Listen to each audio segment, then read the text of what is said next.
Well, hello to all you wisdom walkers out there. This is Jojopahmaria coming to you with Wisdom Walk Talk for the month of May. And this is a day I just didn't want those drums to stop. They were really feeling good. I hope everyone is doing well out there, because there's a lot going on. But before I get into that and with what I want to share with you tonight, I'm going to, as always, start by honoring the ancestors. And of course, I always like to start with my teachers, Malidoma and Sabonfu Some from Burkina Faso, land of the proud ancestors, and who so courageously brought this ancient wisdom of African spirituality to the West. And I will be forever grateful for them for connecting me back to this ancient wisdom. So I invite you to also invoke your ancestors at this time, those whose shoulders you're standing upon, those without whom you wouldn't be here, and neither would I.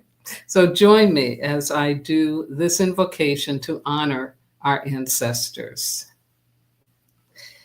Creator, Mother, Father, God, Source, all the one, all that is, may the ancestors hear our prayers.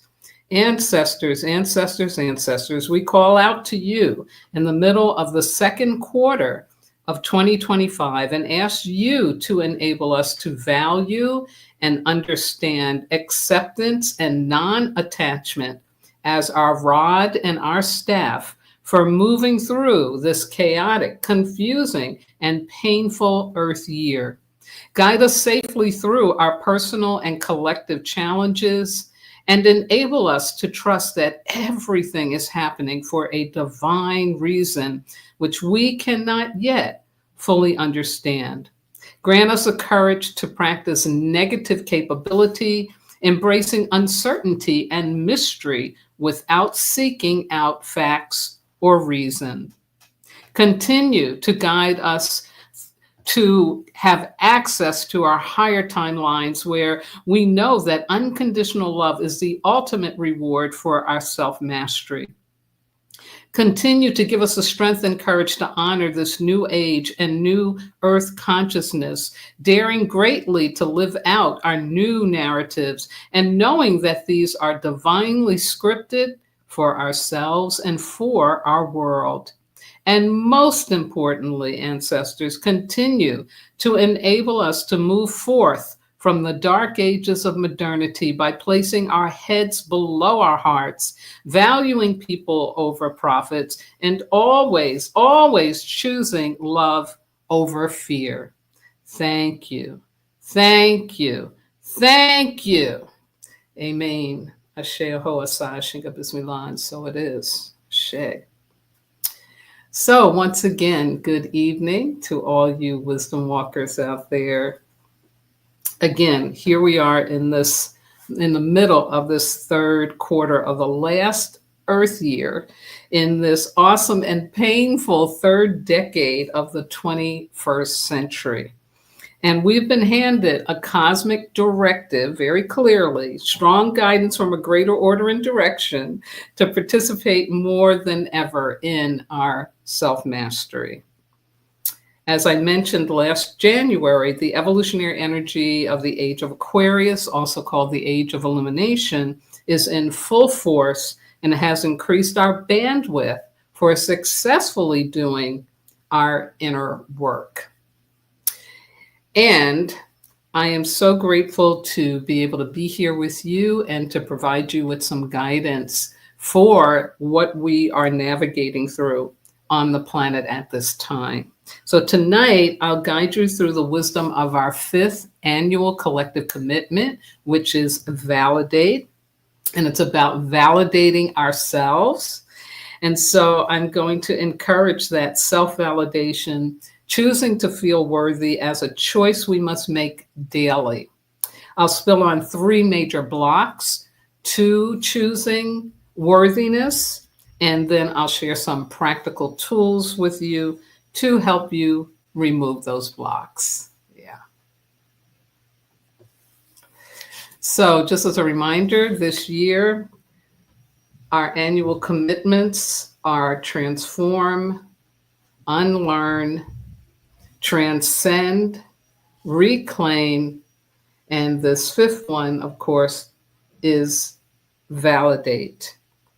And by choosing to transform our attachment to what is external and temporal and learn the superficial and complex lifestyle, transcend victimhood and self-sabotage, reclaim our authentic self-knowledge, and validate our uniqueness through believing we are valuable and enough, then the rewards of unconditional love will be ours forever. So right now, I invite you, as always, to sit or lay back and join me for an exploration of the inner landscape so that we can truly, truly access the real treasure of being human. Ashe. So this 5th annual commitment, which I'm so grateful for, and it also feels really good.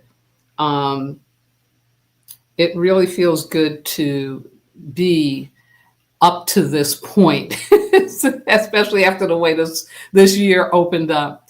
And so validating is by choosing to validate your unique self, you automatically grow your capacity for sharing and receiving unconditional love. You can believe that you are valuable, enough, and worthy of receiving right support. I just had a little hiccup, because something jumped on my phone and I felt to look at it, and it's that my cousin landed safely in Australia. She flew from Washington, D.C., and she says it's Monday morning at 9 o'clock right now. So she's doing good. So that is a godsend. Yeah, very grateful for that.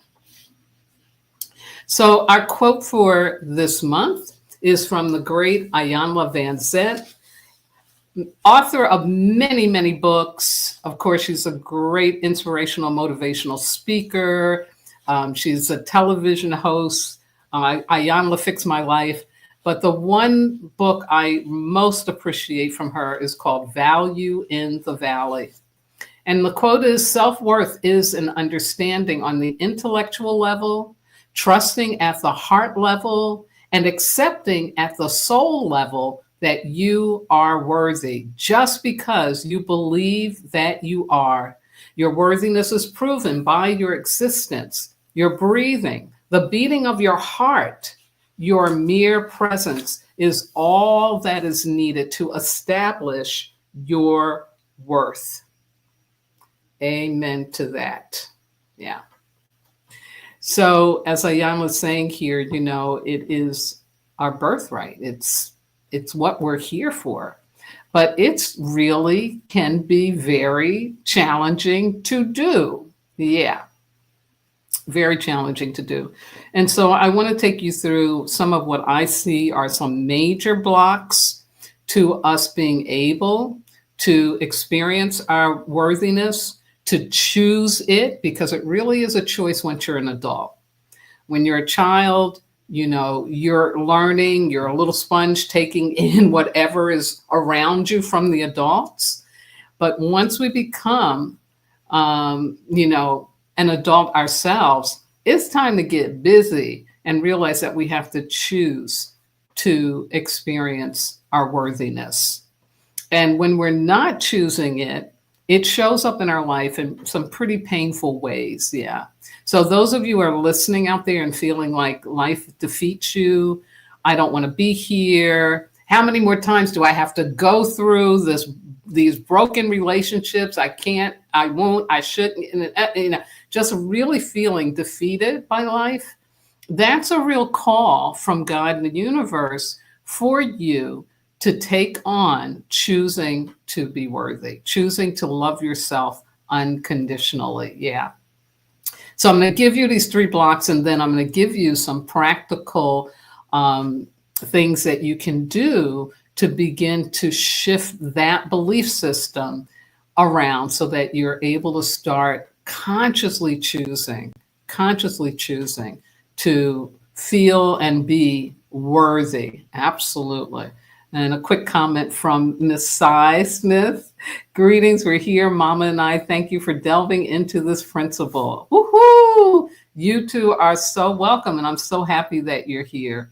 I also want to do a shout out to my friend in Santa Monica, Christine, because I believe she's watching, but if not, she'll watch it later. She's another one of my great fans. She's always listening in.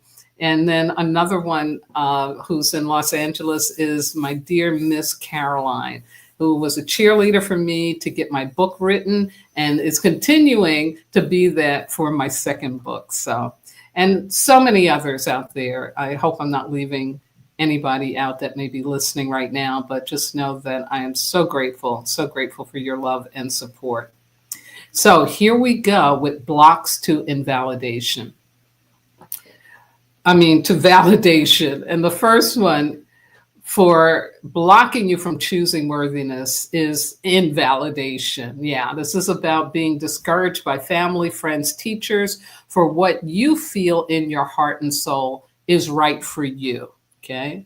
Like when you announce to the family, I'm going to be a painter, and they stop breathing and be like, oh my God, this child's going to be poor for the rest of their life.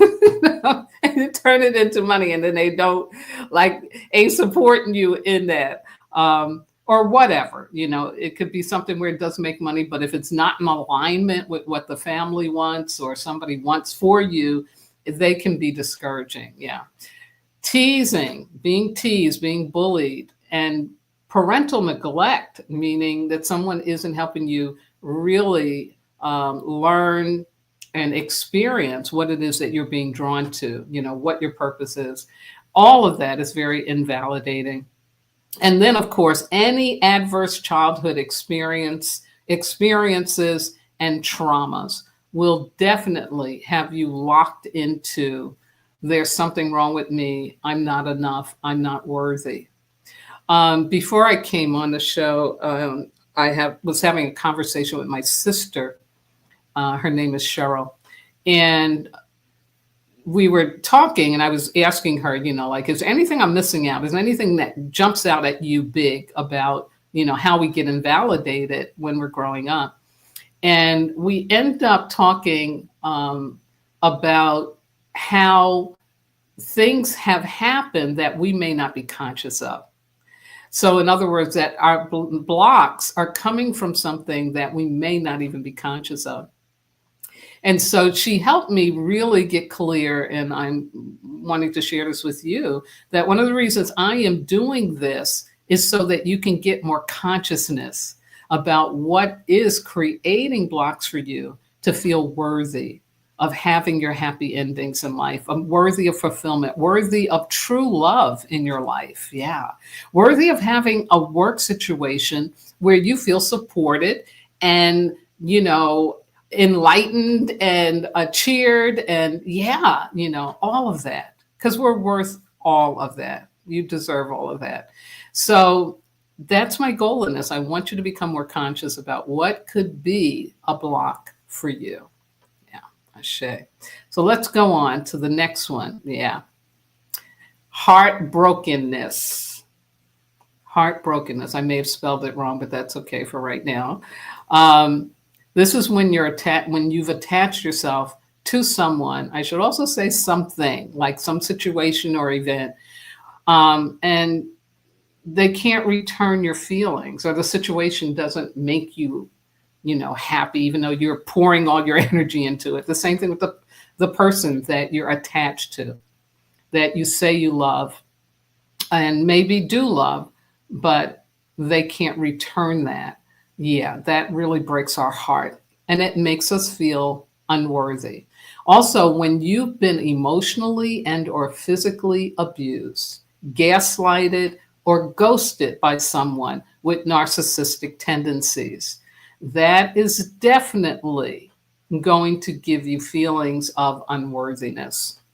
And most important message in this for you to hear about these blocks is that they can be overcome. Yeah, they can be overcome. And most of us in life are going to experience getting our hearts broken, usually our first love.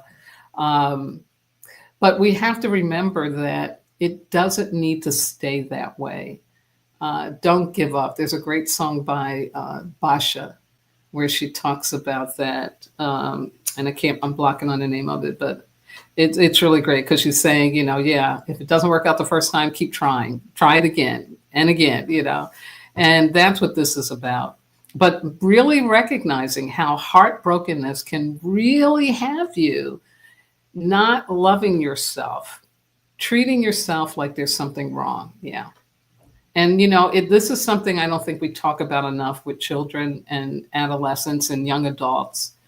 I even know some older folks that have gotten their hearts broken.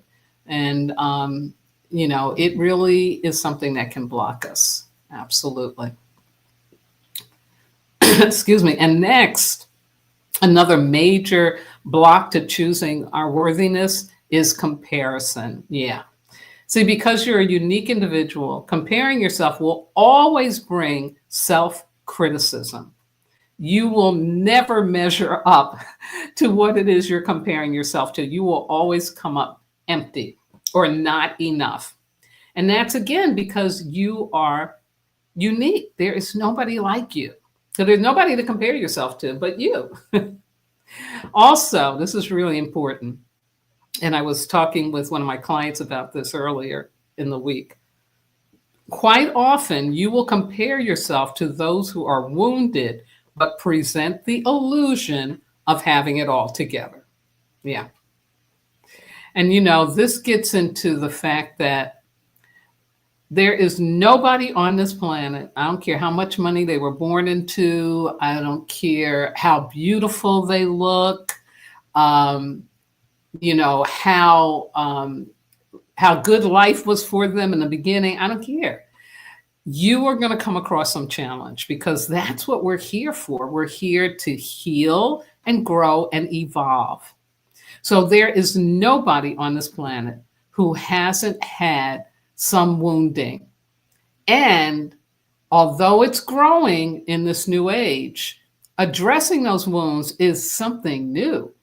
Because back in the day, especially when people were immigrating, dealing with constant war, you ain't had time to, sit and contemplate your inner world and, and think about ancestral wounds. You're trying to survive, working 2 and 3 jobs. Yeah. So this notion of being able to take on the work to heal our inner selves, it's relatively new, folks. It really is. So just remember that most of the people that you're going to run into are just as wounded or even more wounded than you. And that's not for you to be comparing yourself to. Absolutely. Yeah. So now, having seen what I call the 3 major blocks, let's go up into the higher timeline. Yeah, I love this picture. And in the higher timeline, we can begin to really say and do, I'm going to shift this. I'm going to really take on learning how to choose worthiness. So here are some of my practical tips and guidance for you. Number 1, practice forgiveness. See, forgiveness isn't about letting somebody off the hook. Forgiveness is about letting go of carrying somebody's pain, because anytime you're being bullied, negated, put down, told that there's something wrong with you, that's somebody transferring their pain onto you, okay? Because painful people do and say painful things. Yeah. So the practice of forgiveness is about removing that pain. And I highly recommend doing the fire ritual that I've included in my Wisdom Walk book. That's chapter 16. It has contemplative questions and gives you the whole process to take on your own to really receive the grace of forgiveness for stuff that happened in your past. And I also recommend that you consciously practice daily forgiveness intentions and prayers, so that on a daily basis, you are chipping away at all of that pain that was put onto you, and for all the pain that you're carrying of yourself. Because there's been things that we may have done in reaction to somebody putting us down or whatever that, is a pain we're carrying, a shame, blame, or guilt. So again, forgiveness is the way. I can't stress that enough. Forgiveness is the way. Next, commit to healing relationship wounds. Yes. Pray for the courage to go on a journey to heal from past traumas and unlearn codependency by learning and experiencing what is authentic love. Don't hesitate to use professional therapy, supportive workshops, books, and insightful cinema that's right for you. Personal story. When I realized I was caught up in that loop of brokenheartedness, I finally said, you know what? This don't feel good and it don't feel right. Unrequited love, things not working out. I'm going to go on a journey. And that journey consisted of everything I put there: professional therapy, workshops, books, movies, all of that. And it is so worth it, because ultimately what you will come to realize is that you can't have an authentic love relationship until you love yourself, or at least are willing to learn how to love yourself, like really committed to that. But it is very doable. And I just encourage you, go on the journey. Don't stay believing you're unworthy of love. You can never have it. That's for other people, not me, all of that. Let that go and take on learning how to have the joy, the happiness of an authentic love relationship. Ashe. Number 3. And I'm sorry, it says number 2 there, but it should say number 3. Validate yourself internally. Yeah. Along with forgiveness practices, release comparing and critiquing yourself by accepting your uniqueness through daily gratitude affirmations and love-centered self-generated acknowledgments and cheerleading. Yeah. Miss Sarah, who you hear me talk about, and I'll share her quote again for the month. She had posts and notes all over her apartment of messages to help her remember to just love herself, to forgive herself, to support herself, to be herself. Yeah. So this really, really works. And if you don't know about Louise Hay's How to Heal Yourself, where she gives you the information about what things are going on emotionally when physical ailments show up. But her whole thing is about positive affirmations, and it's really, really helpful. So definitely take that on. Number 4, daily gratitude expression. Yes, take a moment every night and or morning to express gratitude for what you are, what you have, and what you desire. Yes. And there's a wonderful book called Attitudes of Gratitude that has like a daily thing you can read for that. But also, again, it's just about us taking the time, taking a moment to get still and just say, thank you, my God, for what I am, for what I have, and for what I desire. Ashe. And then number 5 is connect with your God. I can't stress this enough. Take time to get still and connect daily with your greater order and director, aka God, and not just when you're in trouble. Because ultimately, to break through those blocks, you need non-physical help. You need something that has an understanding and a power beyond your knowing and rational mind. Yeah. So again, that practice of God connection, I can't stress it enough. So important. And however you do that.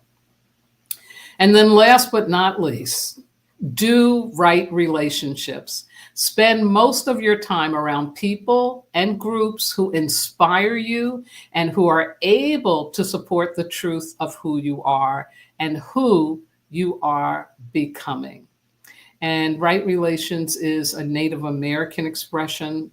And it's about what we really are here to do, to give and receive support. So think about that. Look at who it is you spend your time around and how you're spending your time, and make a commitment to yourself. Like if I'm around more of people who don't support me, I need to change that. I need to shift that up. Yeah. Because nobody else can do that but you. And when you do it, you're going to be so happy to cut off taking on, negativity, or feeling sorry for people. That's another one. And that's another negative thing too. Putting yourself around people you got to feel sorry for so that you feel like you're strong and good. Yeah. All you human service workers out there, do your work. And again, do right relationships. Ashe. So I hope that information is supportive, helpful to you. I will put timestamps on this video this week coming up so that you can go back and re-listen to something that jumped out at you and that is really a help for you. Yeah. Now, next month in June, I'm going to take us through a recap of the 5 annual commitments, share my personal story in terms of what I've learned so far, and encourage you to take the time to do that as well as we go into the final second quarter. We complete the second quarter of this year. Yeah, I think that'll be a really important thing to do. And my quote from Miss Sarah this month is the same as last month, because we're still on this got to reclaim and validate and love ourselves. And she said, don't look for someone in whom to believe. Believe in yourself. The only authentic authority is our own original nature. Ashe. So, my dears, I want to end, as I always do, with a thank you to all my regular viewers and listeners out there, to those of you who have wisdom walk with me and you know who you are, to my family here in the Midwest, my chosen family, as well as my real family and other chosen family on both coasts, to my spiritual kin and my medicine brothers and sisters around the world, and those who may be viewing for the first time. Thank you. Big thank you. I couldn't do this without you and your willingness to do your self-mastery work. And I'm so grateful to be of service to you in this way, because the more of us who do the work from the inside out, that's when we'll see the changes in this world that we really want to see. It's an inside out job. Yes. So, just a reminder that the owners of Black Hole Radio are still in the process of finding their new platform, which I hope will be completed by the end of June, and I'll keep you posted. Upcoming, I will be in May doing the elemental wisdom on June the 1st, that Sunday. The following Sunday, I'll do astrology for self-mastery. That'll be on the 8th. And then the Wisdom Walk Talk for June will be on the 15th. I will get 2 weeks off in June. And also, I am preparing the second half of the astrology for May, which is going to be a kick. And I hope to get that out to you either tomorrow or by Wednesday at the latest. Yeah, absolutely. It feels so good. It feels so good to deliver this and to do what it is that I promised to do. And I want to, last but not least, thank my God, my ancestors, my spirit guides, my loving entities, everything that walks with me, keeps my head to the sky and my feet to the ground and my heart open to do this important work with and for all of you. Yes. Now, have a healthy and safe end of a water week, releasing what can no longer support you and no longer support your happy endings. Also, we'll have an opening to the Nature Week, which is all about welcoming change. Now, continue to strengthen your immune system, especially those of you who are in the elder group like I am, because one of my friends, she got pneumonia and she's moving through it, thank God. But, this is like May. How do you get pneumonia in May? Yeah, that's what happens when we get older. But we have to keep strengthening that immune system. All of us. Protect your nervous system, really, really important, by not taking on other people's pain, listening to the gabbing that's going on through the media. Give yourself a break, calm that nervous system down, get enough rest, all the rest that you need. Make time for naps even, but take care of your nervous system. Really, really important. And last but not least, please remember that you are not disposable. And why is that? Because you are divine. Good night now.